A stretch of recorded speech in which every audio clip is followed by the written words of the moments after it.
and kidnapped few weeks ago at wala pa rin pong kinalalabasan.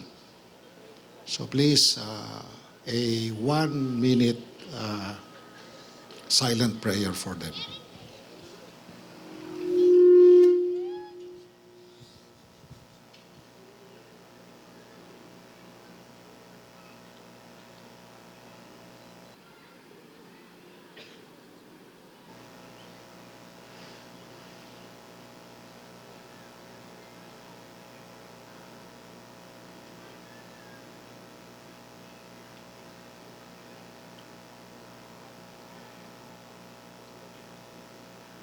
Maraming salamat po. Pwede na po tayong ibaba yung ating mga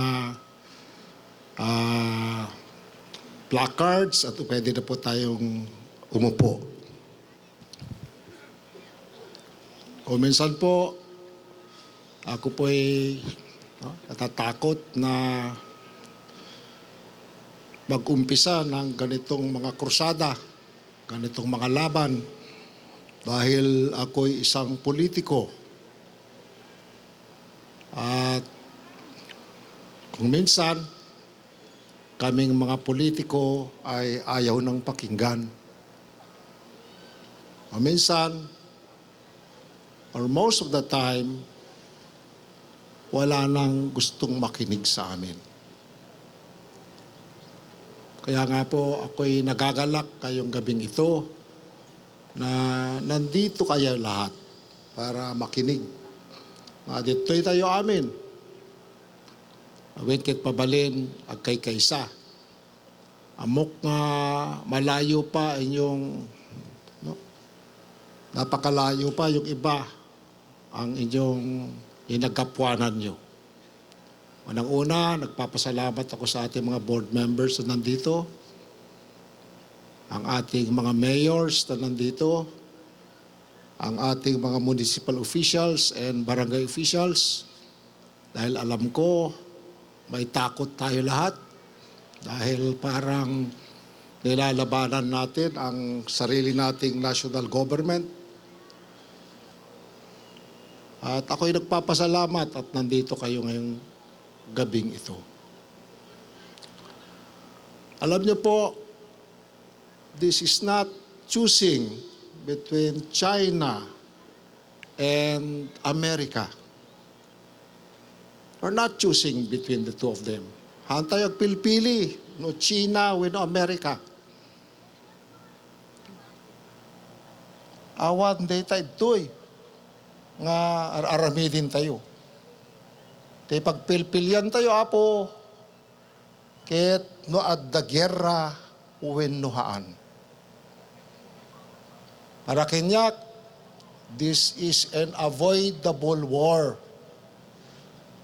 It may be an impending war for China or even America or other nations who would want to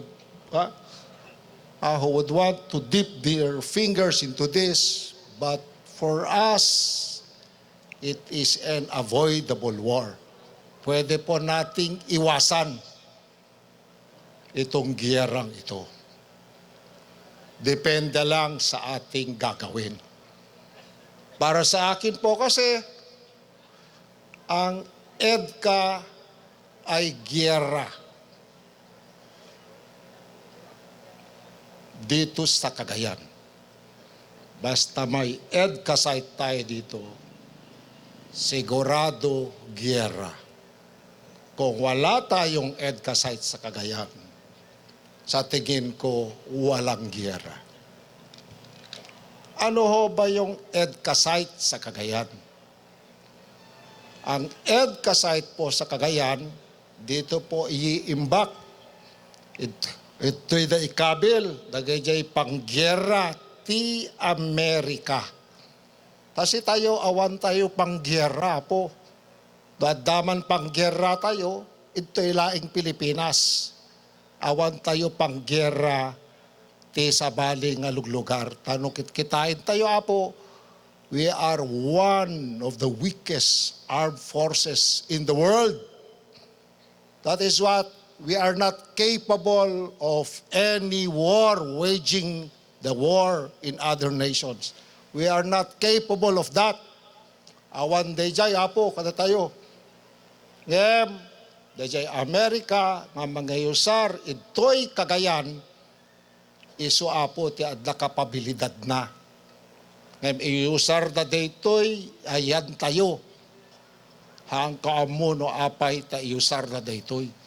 Ti bagbagada, meron tayong dispute, ti boundary, ti maritime dispute kunada. Agtakanak laeng, taawan met ti banggulgulo ito'y kagayan nga insik kuno Chinese. No adda siguro, idjay West Philippine Sea kunada, nga dati tinagan nakit China Sea. Siguro apo, mas amok ti Edca. Oray ni anya ijay Malacanang tata. Mas amok ti Edca konakta adidjayak ini kas miyembro ti kabinete ni apo Presidente Noynoy Aquino. Adidjayak ini nga nagdesider no kasano ito'y Edca. Apay tayo bagak dito apo. In 2014, I was already a member of the cabinet of President Noynoy Aquino. And in 2014, nag-start jay maritime dispute tayo with China. Hindi agar aramid dati islands along daytoy 9 dash line nga makungkuna. Kahit ijay nga panawin na po, nag-complain tayo. Ijay nga complain tayo, kahit nag-offer ti China kada tayo for a bilateral talk. Anya ti kita sa inday jay, si tayo kin ti China kit agsarita may panggip ito'y laban tayo ti boundary tayo. Natural na ita po, basta nagkaro ba at the boundary na. Kit nododoma, kit adda, laban nyo ti boundary. Iso ako na agsarita ta duwa, ta kitain ta. No kasano ti maramid ta ako na ti China. Dahil iti bagak kada kayo, doon ko po sinasabi sa inyo that we voted on it. What approach should we do with it? Do we do it bilaterally or multilaterally? China was offering us bilateral talks. We voted on it. Tiketa sawin, China and the Philippines will talk about the disputed boundary. But we opted multilateral approach. Ayun tiketa sawin, hanlaeng nga China kin Pilipinas nagsarita, pati dito mga claimants itati kayat da. And that is where there was disagreement. Hanga nagsabat, there was disagreement.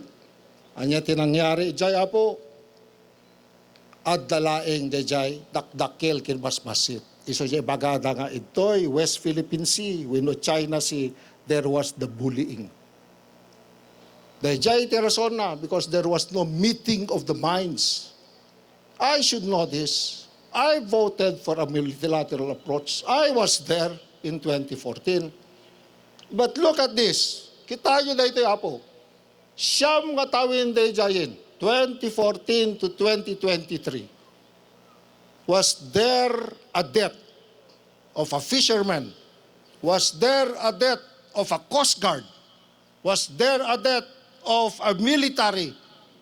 None at all. Was there bloodshed? For 9 long years, there was none of that. That means it is manageable. But now, we are preparing for something beyond that. So, dayjay ti kunak, kasanumit daytoy. Edca site in Cagayan. Is this for the 9 dash line into West Philippine Sea? Or is this for something else? We are not part China Sea or West Philippine Sea. We are in the east. Adito'y tayo Pacific, apo. We are in northeast of the Philippines. Awan ti parte ti Cagayan nga adidjay West Philippine Sea. Apay ti ikabilda, dito'y duwa, ito'y nga site. Ti may sapay adidjay mismo ang Pacific Ocean din. Kaya yan ni Apo Mayor Rubinion. What is that for? Hantayom kalaban ti China. Hantayom kalaban ti Hapon. Hantayom kalaban ti Korea. Apay ta ito'y ti pangikabilan da. So nga kunak Apo, no adanto'y kabil dito'y, it's something else. That is the impending war in Taiwan. Impending, I said, makita tayo. It's in the interest of the United States of America, not on our interest. So dito'y Apo, ito numutibiyang, kahit agsarita. So daytoy, ano ko yan kayo, kitain tayo daytoy, maaramid ka tayo, tahan tayo ang mutigera. Awan ka daytoy, di makamutigera. None of us here knows war. Itatang ko ini, ti bagana, sapay lokuma, anak ko, you will never experience what we have experienced in war. Ito di baga ni Apo Board Member Ursula. Never kuma nga ma-experience iti war. Makita yun to ti rigat na.